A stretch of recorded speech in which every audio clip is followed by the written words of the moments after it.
오늘 우리 교회 학교에 그 NGO 관련해서 우리 아이들에게 교육하는 걸 보면서 어릴 때 그렇게 나눔에 대한 교육을 하는 것이 참 귀하다는 생각이 들었습니다. 왜냐하면 이 나이가 들수록 참 쉽지 않은데 어릴 때부터 좋은 교육을 아이들이 그렇게 영향을 끼치는 건 참 귀한 일이다. 저는 그렇게 생각합니다. 오늘날 우리 신앙에는 이 두 부류의 신앙을 크게 나눠 볼 수가 있습니다. 어떤 신앙이냐면 종교 소비주의적인 삶을 쫓아가는 신앙과 그리고 제자도적인 삶을 쫓아가는 신앙의 큰 두 부류로 이렇게 나눠볼 수가 있습니다. 종교 소비주의적이라는 단어를 요즘 많이 씁니다. 종교 소비주의. 이제 말 그대로 이게 이제 종교가 이제 소비라는 것이죠. 이제 종교와 소비를 합친 단어인데 쉽게 생각하면 그렇습니다. 여러분 우리 종교 소비주의라고 하면 말 그대로 쇼핑몰에 가서 내가 원하는 것들을 보고 돈 주고 사는 것이죠. 요즘 많은 신앙인들 교회를 오시는 분들 중에는 이런 종교의 어떤 소비적인 어떤 것을 쫓아가는 분들이 참 많다고 합니다. 말 그대로 이제 이 종교 소비주의는 좋은 이야기를 들으면서 나름 나에게 힐링을 주는, 그런데 누가 나에게 다른 이야기를 하면 부담스러워하고 또 상황에 따라서 교회를 또 옮길 수도 있고 깊이 교회에 들어오지 못하는 것이죠. 말 그대로 쇼핑몰에 가서 쇼핑하는 것과 같습니다. 이곳저곳 다니면서 깊이 교회에 관여하는 것이 아니라 멀리서, 그러니까 이제 등을 기대고 이렇게 멀리 보는 거죠. 누가 뭐 하는지. 그리고 깊이 관여하는 것 자체가 나에게 스트레스라는 겁니다. 그래서 하나의 어떤 힐링 장소, 또 좋은 어떤 소식을 듣는 것, 뭐 그런 식으로 이제 종교 생활을 하시는 분들이 많다고 합니다. 자, 그런데 반대로 이 제자도적인 삶은 뭘까? 이 제자도적인 삶은 예수 그리스도를 닮아가는 것. 그러니까 하나님의 말씀을 쫓아서 그것을 실천하려고 하는 신앙인들의 부류라는 것이죠. 그런데 사실 여러분, 종교 소비주의적인 어떤 삶을 살아가는 사람이 따로 있고 제자도적인 삶을 쫓아가는 사람이 따로 있는 것은 아닙니다. 어떤 경우는 내 자신이 하나의 어떤 종교를 소비주의적으로 접근할 때가 있습니다. 우리가 유튜브를 통해서 좋은 방송 선택해서 듣기도 하죠. 그러나 깊이 관계적인 어떤 모습을 관계적인 것을 쫓아가기 싫은 것이죠. 부담이 되니까. 그러나 이 제자도적인 삶은 뭐냐면 주님께서 나에게 지라 하는 그 십자가를 지고 걸어가는 것입니다. 그렇기 때문에 어떨 때는 어려움을 극복해야 되고 또 그 어려움과 맞서야 되는 것이죠. 그런데 이 종교 소비주의적인 삶은 어떻게 보면 굉장히 본능적입니다. 욕구를 채우는 것이죠. 영적인 욕구를 채우는 거예요.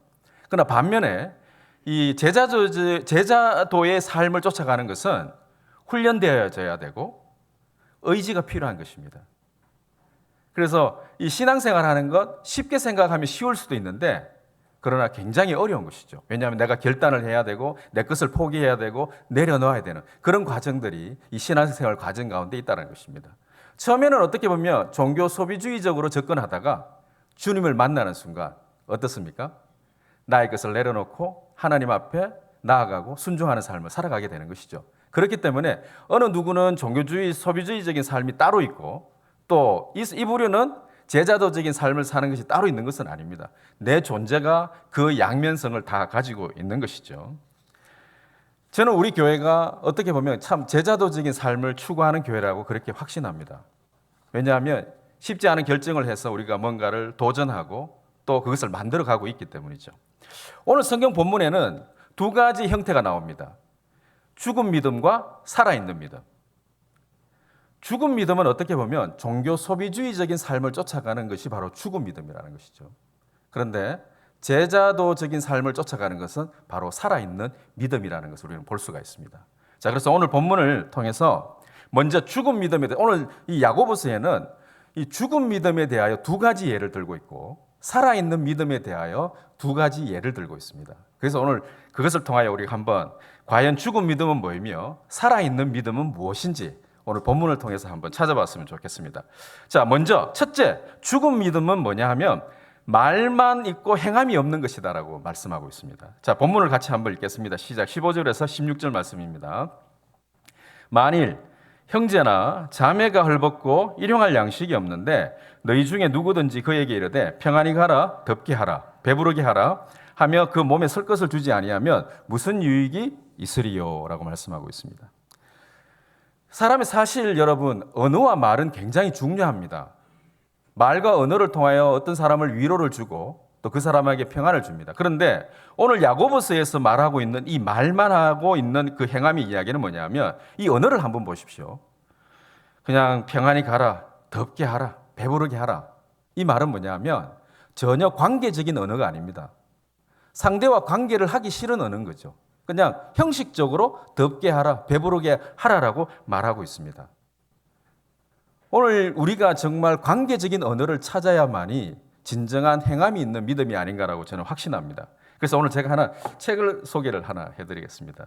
이 게리 체프만이라는 목사님이 쓰신 책인데 5가지 사랑의 언어라는 책입니다. 이분이 지금 이제 87세가 되셨는데 여러 가지 가정 상담을 하시고 기독교 심리학자이면서 목회 상담 쪽으로 굉장히 유능한 분이십니다. 이분이 이제 이 책은 생명의 말씀사에서 번역된 책인데 이 어떤 말이 있느냐면 5가지 사랑의 언어가 있다고 합니다. 보면 첫째 사랑의 언어가 인정하는 말, 두 번째가 함께하는 시간, 그리고 세 번째가 선물, 그리고 네 번째가 봉사, 그리고 5번째가 스킨십이라고 합니다.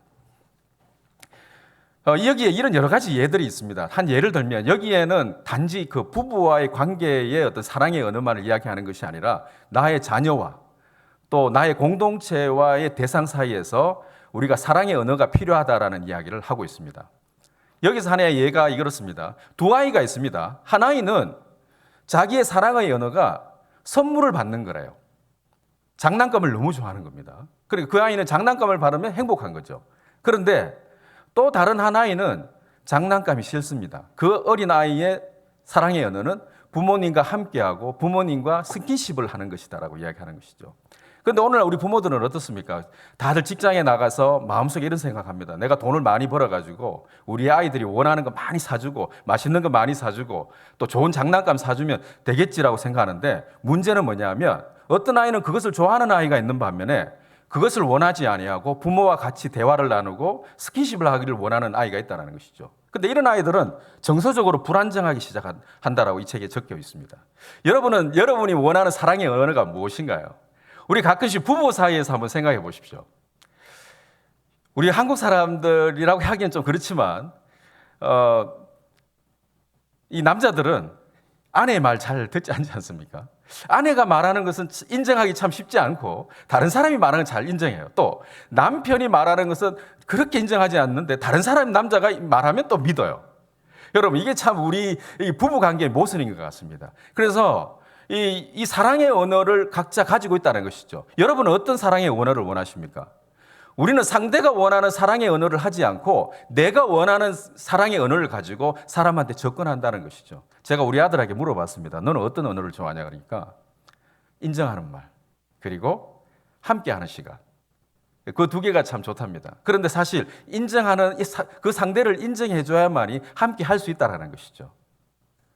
어떤 아이들은 선물을 좋아하고 어떤 남편들은 어떤 아내들은 참 선물을 좋아합니다. 좋은 보석을 사주기를 좋아하는 분들도 계시죠. 그러나 함께하고 나누기를 원하는 아내가 있고 남편이 있습니다. 여러분, 그 언어를 여러분들이 찾으시기 바랍니다. 그것이 어떻게 보면 행함 있는 믿음이라는 것이죠. 오늘 여기서 본문의 것처럼 그냥 말만 하는 것이 아니라 정말 상대가 원하는 사랑의 언어가 뭔가 그것을 우리가 부부 관계뿐만 아니라 우리 자녀와의 관계 속 아니면 우리 공동체의 우리 소그룹 안에서 그러한 것들을 발견해 볼 필요가 있다고 저는 확신합니다. 그래서 진정한 사랑의 언어라는 것을 한번 찾아보시고 죽은 믿음은 말만 하는 것이 아니라 진정으로 그 상대가 원하는 언어를 채워주는 것이 진정한 우리의 행함 있는 믿음이라고 확신합니다. 두 번째로 이제 죽은 믿음에 대해 이야기하고 있습니다. 말만 하는 것에 대한 이야기합니다. 생각만 하는 것에 대해 이야기합니다. 오늘 18절 본문 말씀 같이 읽겠습니다. 시작. 어떤 사람은 말하기를 너는 믿음이 있고 나는 행함이 있으니 행함이 없는 내 믿음을 내게 보이라. 나는 행함으로 내 믿음을 내게 보이리라 하더라. 여러분 지금 이게 본문에 어떤 말씀이냐면 너는 그렇게 믿음이 있다고 생각하는데 나는 내 행함으로 너희에게 보여주겠다. 그냥 네 생각만 가지고 네 믿음 있다라고 하지 말고 진정한 네가 생각하는 믿음을 나에게 보여보라는 이 말씀입니다. 여러분 19세기에 그 프랑스의 그 외줄타기 고개사였던 찰스 블론딘이라는 사람이 있었습니다. 이 사람이 우리가 잘 아실 겁니다. 나야가라 폭포를 건너갔습니다. 18kg의 무게가 되는 그 긴 장대를 가지고 한 48m 높이를 이 나야가라 폭포를 건너갑니다. 그 사람들이 한호성을 보냅니다. 와, 대단하다. 그러니까 이 사람은 이 외줄타기로 유명했기 때문에 그 나야가라 폭포를 건넌 것이죠.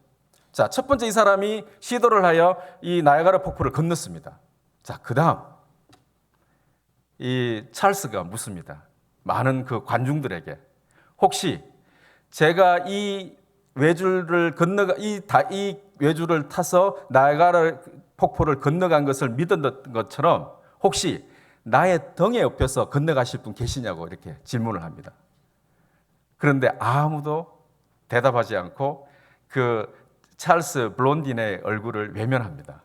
그런데 유일하게 한 사람이 있었습니다. 그 사람의 이름이 뭐냐면 해리 콜고드라는 사람이 이 찰스의 등에 업혀서 건너갑니다. 사진 한번 보시겠습니다. 실제 있었던 일입니다. 믿는다라는 것. 근데 여러분 나중에 이 해리 콜코드라는 사람이 누구냐 하면 알고 보니까 이 블론딘의 매니저였다고 합니다. 이 사람을 관리하고 평생 같이 살았던 것이죠. 여러분 믿는다라는 것은 단순히 생각으로 하는 것이 아니라 그 사람의 등에 업혀서 건너가는 것입니다. 함께 하는 것이죠.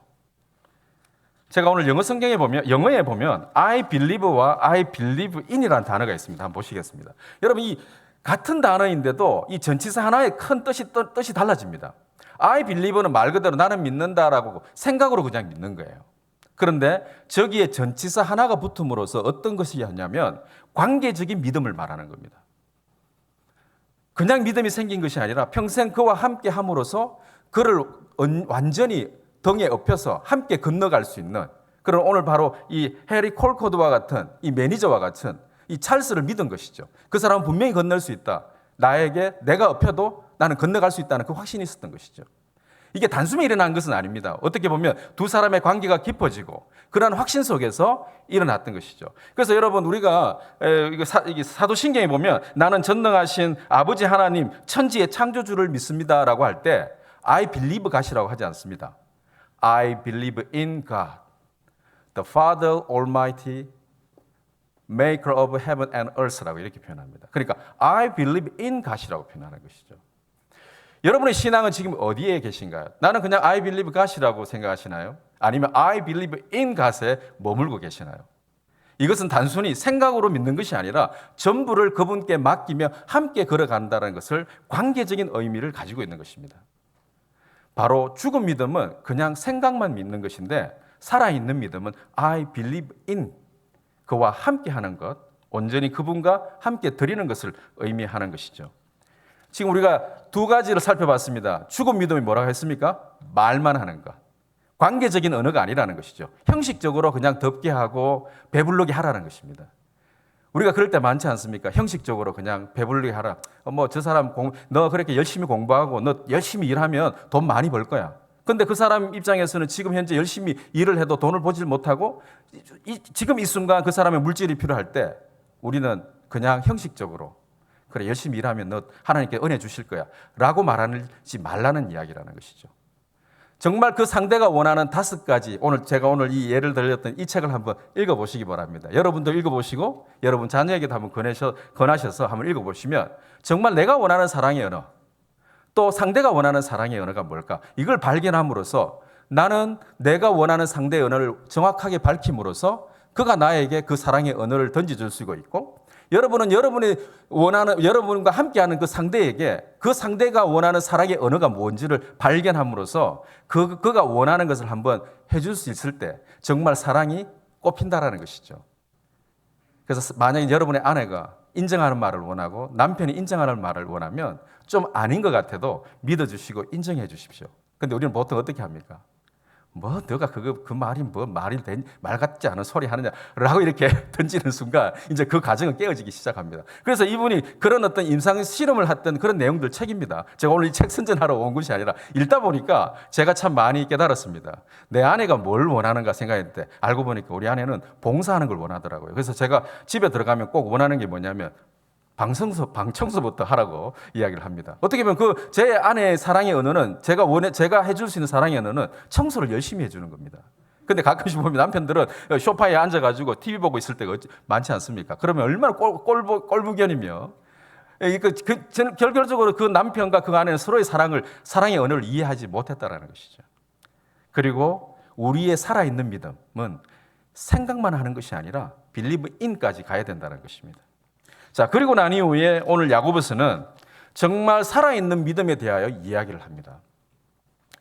근데 오늘 본문을 읽으면서 제가 참 놀라운 것은 뭐냐면 왜 야고보는 이 살아있는 믿음에 대하여 예를 드는데 단순하게 우리가 윤리적으로 더 열심히 상대를 위하여 섬기고 헌신하라고 이야기한 것이 아니라 대표적으로 두 사람의 예를 듭니다.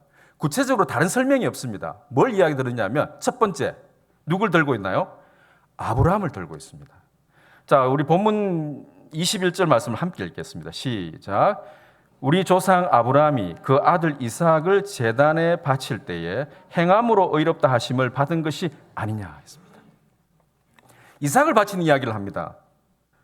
여러분, 아브라함이 이삭을 바치는 그 과정이 얼마나 힘들고 어려웠다는 사실을 우리는 그 말씀 속에서 찾아볼 수가 있습니다. 숨은 것이죠. 말 그대로 이 살아있는 믿음의 특징을 우리가 아브라함의 모습을 통해서 발견할 수 있는 것은 뭐냐면 내려놓았다라는 것입니다. 그 아들을 내려놓은 것이죠.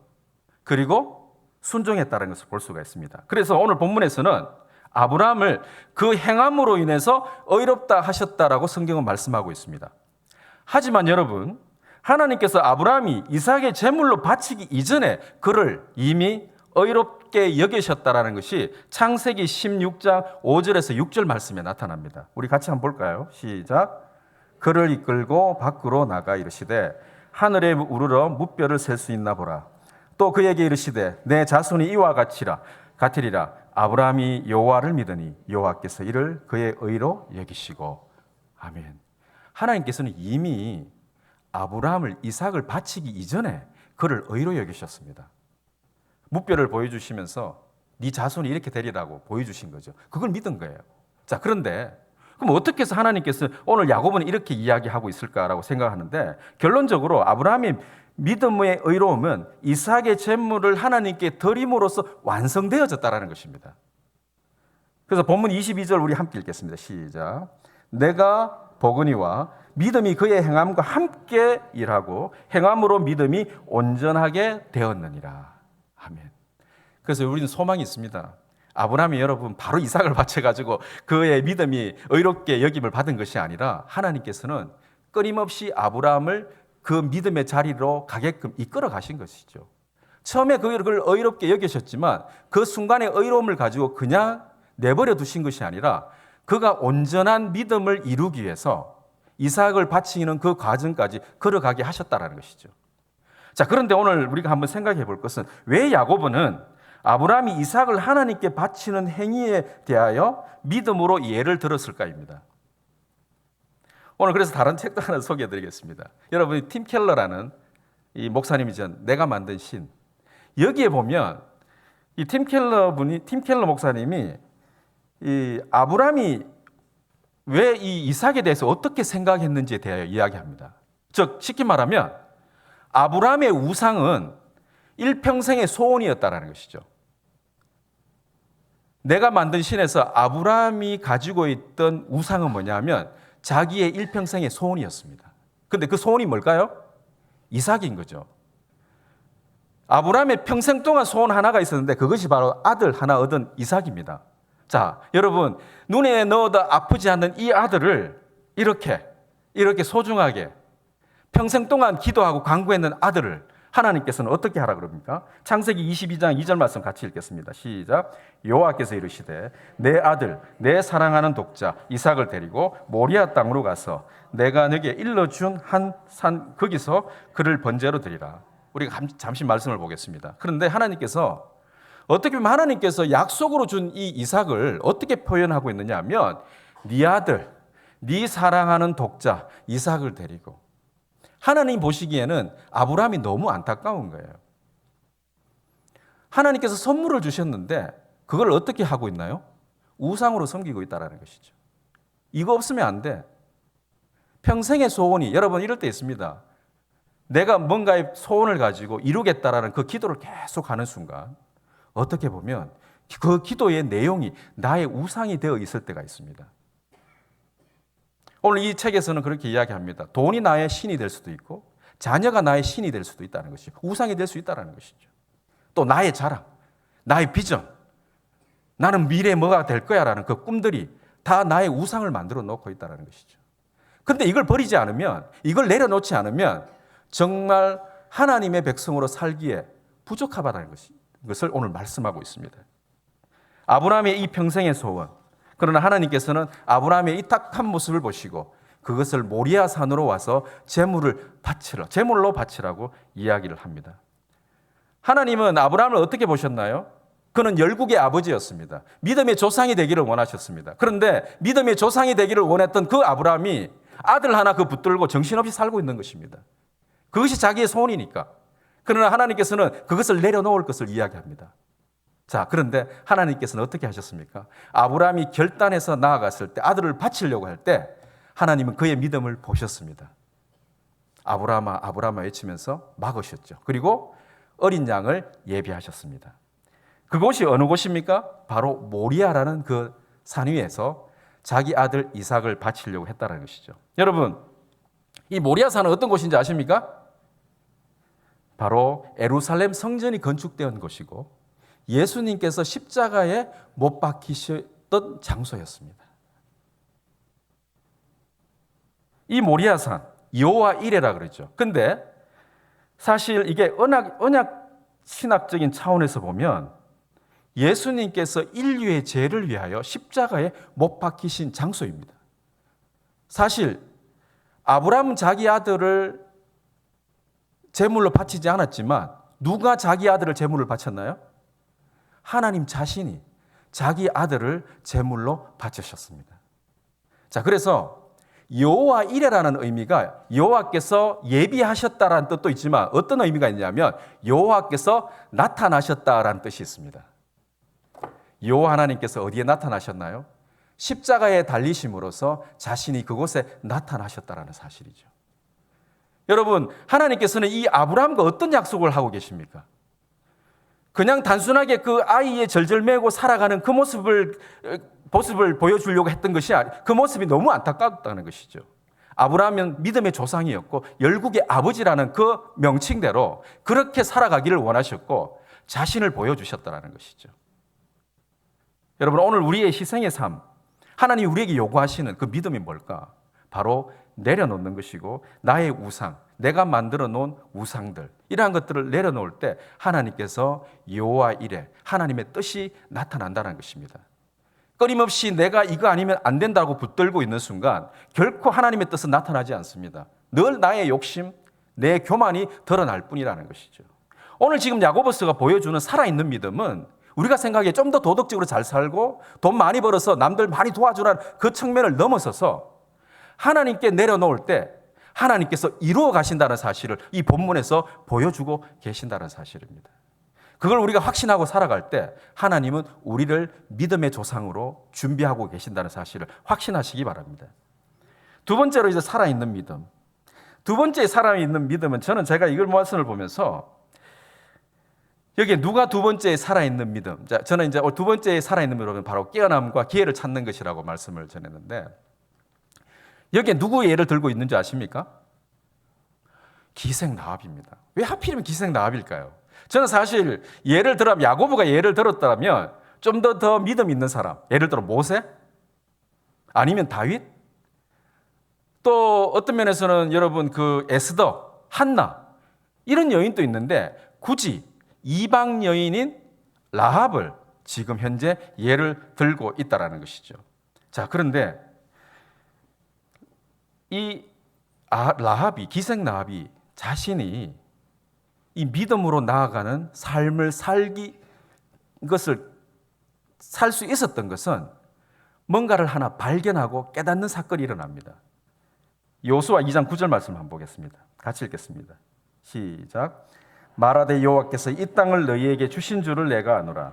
우리가 너희를 심히 두려워하고 이 땅을 주민들이 다 너희 앞에서 간담이 녹나니.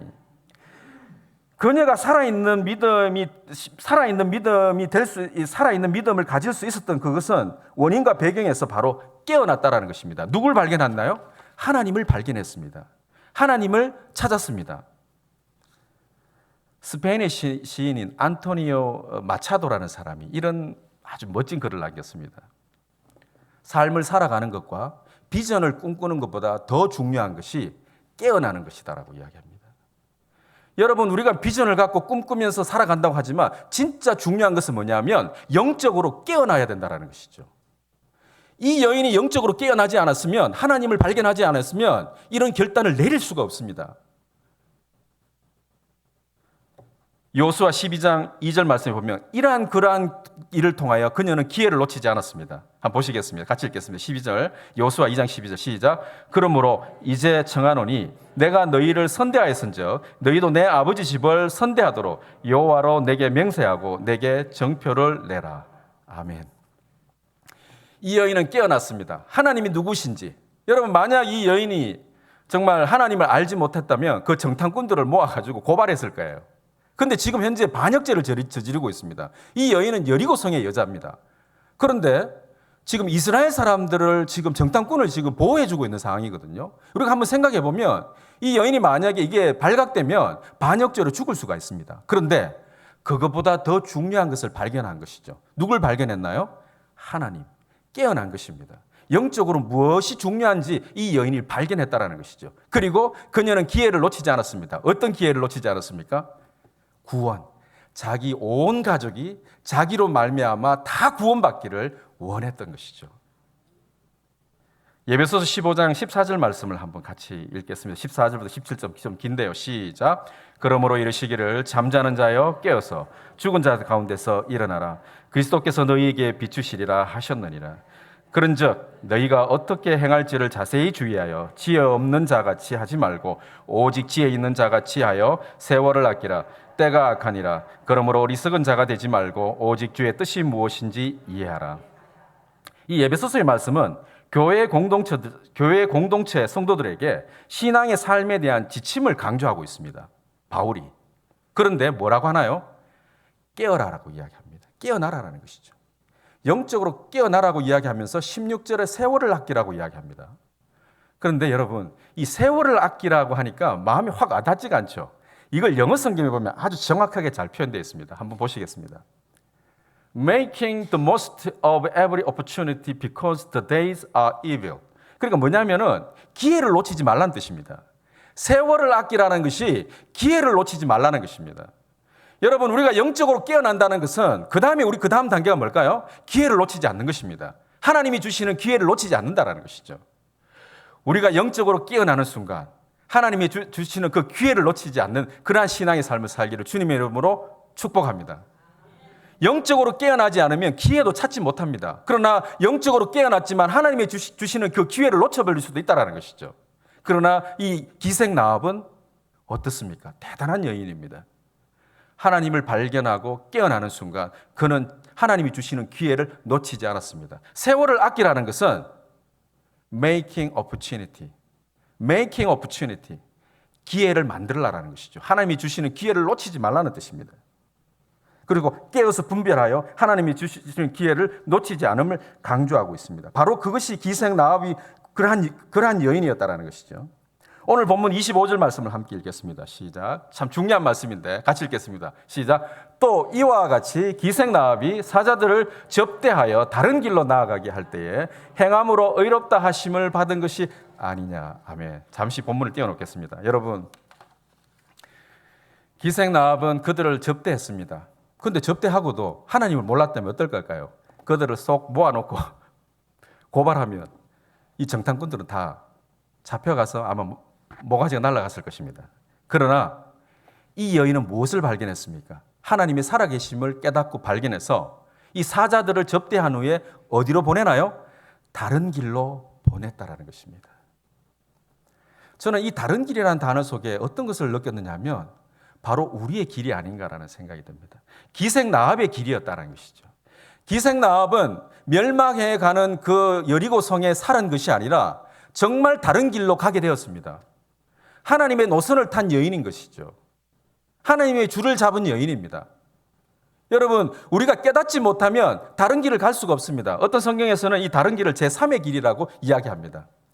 누가 그러더라고요. 좌우에 뒤로 다 막혀 있는데 한 가지 뚫힌 곳이 있다고. 어딘가요? 하늘이 뚫려 있습니다. 동서남북이 다 막혔더라도 우리는 누구에게 부르짖을 수 있습니까? 하나님께 부르짖을 수 있다는 것이죠. 여러분, 이것은 영적으로 깨어나지 않으면 발견할 수가 없습니다. 그리고 하나님이 주시는 기회를 놓치지 말아야 된다는 것이죠. 그랬기 때문에 이 기생 나합의 여인은 바로 다른 길을 걸어갈 수가 있었습니다. 예수님은 어떻게 말씀하셨습니까? 내가 길이요 생명이니 나로 맘치 않고는 아버지께로 갈 자가 없느니라. 여러분, 말씀 안에서 여러분의 다른 길을 찾으시기 바랍니다. 나는 우리 자녀들이 다른 길을 찾기를 바랍니다. 우리는 너무나 허우적거리고 무엇이 옳은 길인지 잘 모르고 헤매다가 시간을 낭비한다는 것이죠. 그런데 오늘 하나님께서는 기회를 놓치지 말라고 이야기합니다. 영적으로 깨어나야만이 우리는 기회를 놓치지 않습니다. 그런데 영적으로 어두우면 이 길이 옳은지 저 길이 옳은지 분간할 수 없는 상황에 머물러 있다는 것이죠. 그러나 오늘 이 말씀에서 이 여인은 하나님을 발견하고 영적으로 깨어나서 다른 길을 걸어가게 됩니다. 그래서 여러분, 이 여인은 성육신 사건, 예수 그리스도가 오심에 중요한 역할을 하는 여인이었습니다. 한번 보시겠습니다. 라합은 누구하고 결혼하나요? 살몬하고 결혼합니다. 살몬은 라합의 아들이었는데 누구를 낳습니까? 보아스를 낳습니다. 또 보아스는 누구하고 결혼합니까? 또 이것도 이방 여인이죠. 룻과 결혼합니다. 그래서 결혼하여 낳은 아들이 누군가요? 오벳입니다. 그리고 오벳은 이세를 낳게 되고 이세의 아들은 누구입니까?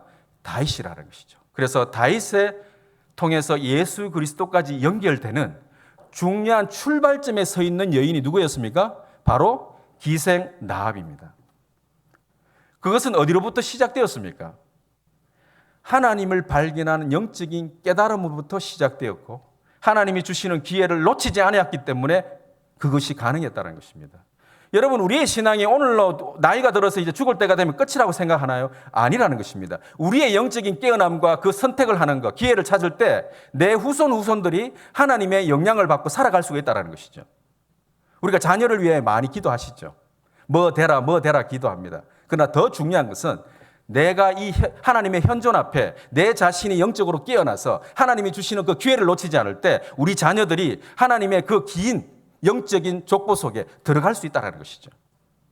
그걸 확신하고 그렇지 않는다면 우리는 늘 다른 길을 찾을 수가 없고 엉뚱한 길에 헤맬 수밖에 없다는 사실을 오늘 이 본문은 말씀하고 있습니다. 예수님께서 사람 마음속에 나오는 여러 더러운 것들 중에 마지막에 이야기한 게 하나 있습니다. 뭐 음란이 있고 비방하는 게 있고 교만함이 있는데 마지막에 나오는 것이 있습니다. 뭔지 아시나요? 우매하다고 이야기합니다. 어리석다라는 것이죠. 깨닫지 못한다는 겁니다. 하나님께서는 우리에게 말씀을 통하여 깨닫기를 원하십니다. 그리고 하나님이 주시는 그 기회를 놓치지 않기를 원하고 우리를 통하여서 그리스도의 그 구원의 사역 속에 우리를 두기를 원하시고 우리 후손들을 계속 이어가기를 원하시는 것이 하나님의 뜻이라는 것이죠. 여러분, 오늘 이 말씀을 통하여서 우리가 종교 소비주의로 산다면 이렇게 살아갈 수가 없습니다. 그러나 제자도적인 삶을 살 때 비로소 우리는 살아있는 믿음을 실천할 수 있음을 우리는 확신합니다. 그래서 한 주간도 하나님이 주시는 영적 깨어남으로 기회를 붙잡고 나의 욕심을 내려놓고 하나님께 순종하는 삶을 살아가는 우리 성도님 되시기를 주님의 이름으로 축복합니다.